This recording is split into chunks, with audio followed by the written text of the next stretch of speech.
Un saludo para todos, mi nombre es José Andrés Girón Aguirre, soy estudiante de la maestría en educación de la Universidad Uniminuto. En este video abordaré un tema del libro El Frankenstein Educador, especialmente en el capítulo A mitad de recorrido por una verdadera revolución copérnica en pedagogía, del autor Philippe Merieux. Inicialmente empezaré hablando sobre el título.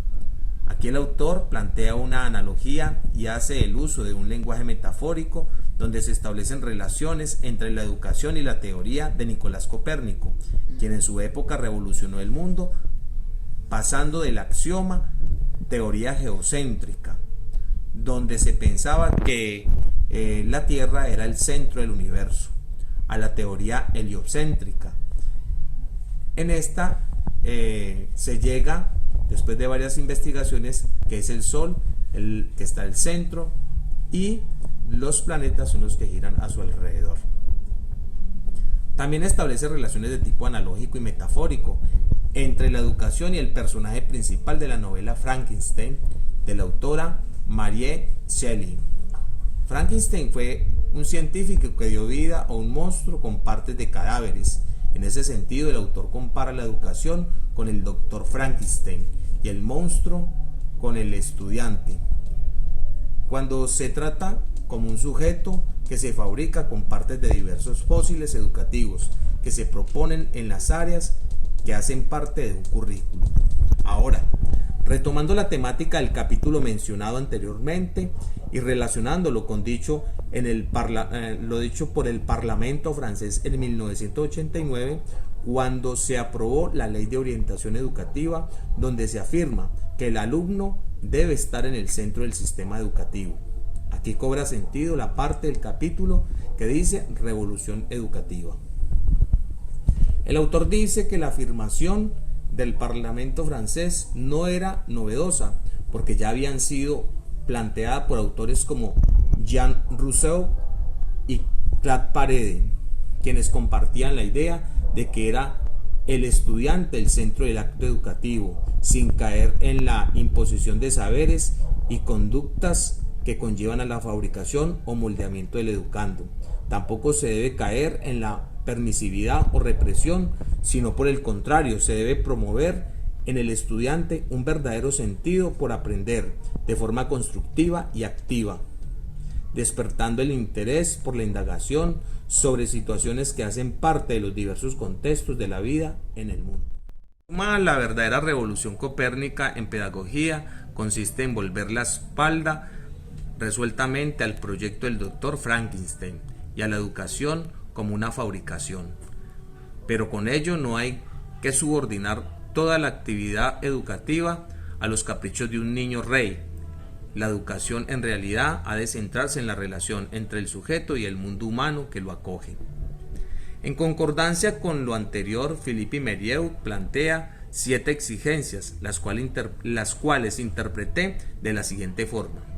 En la primera exigencia de la revolución copérnica, el autor invita a renunciar a la imitación, fabricación o moldeamiento del estudiante, porque esto limita su libertad. No debe ser visto como un sujeto que prolonga nuestra existencia, sino que está en construcción como el portador de esperanza y posibilidades para la invención, en pro de la renovación de nuevos horizontes. En la segunda exigencia, el autor hace referencia a los educadores que enfrentan a los estudiantes desmotivados por aprender, volviéndose un dolor de cabeza para los docentes. Esto hace que se genere un espacio de exclusión, porque se salen del sistema que impone la educación. Entonces, con el fin de proteger el curso, se hacen procesos excluyentes, lo cual conlleva la perdición de muchos estudiantes, porque terminan en situaciones sociales deprimentes. Por tal motivo, el autor hace énfasis en que educar es negarse a entrar en esa lógica de la exclusión. En la tercera exigencia de la revolución copérnica, se relaciona con la forma de cómo se enseña, evitando la inyección de saberes y transmisionismo, de formación fosilizada que no es productiva, porque, como dice el autor, toda enseñanza es una quimera, o como escapar de la ilusión mágica de la transmisión. El aprender es construirse desde las necesidades de un proyecto que contribuyan a su desarrollo personal.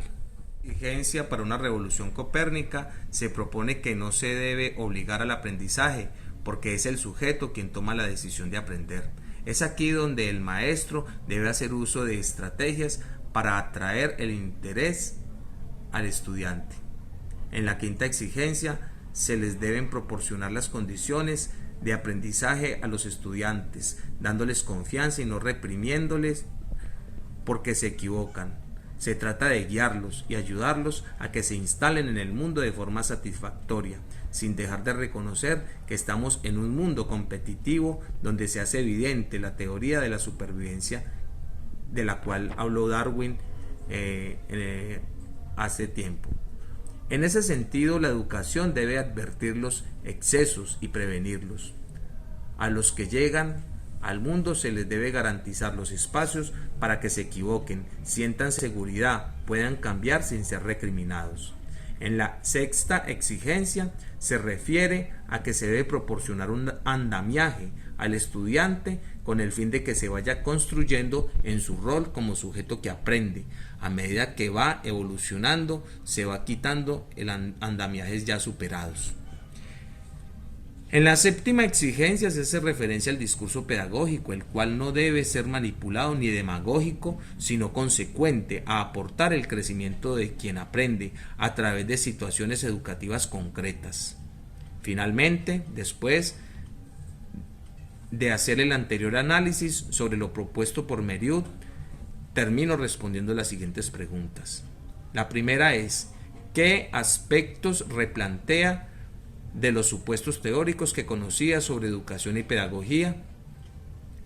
Yo considero que erradicar de la educación el transmisionismo de la información que no contribuye al desarrollo del ser en un mundo cambiante.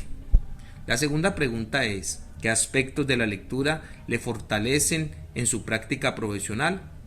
Yo considero que las 7 exigencias para una renovación copérnica son una buena propuesta para fortalecer mi práctica pedagógica.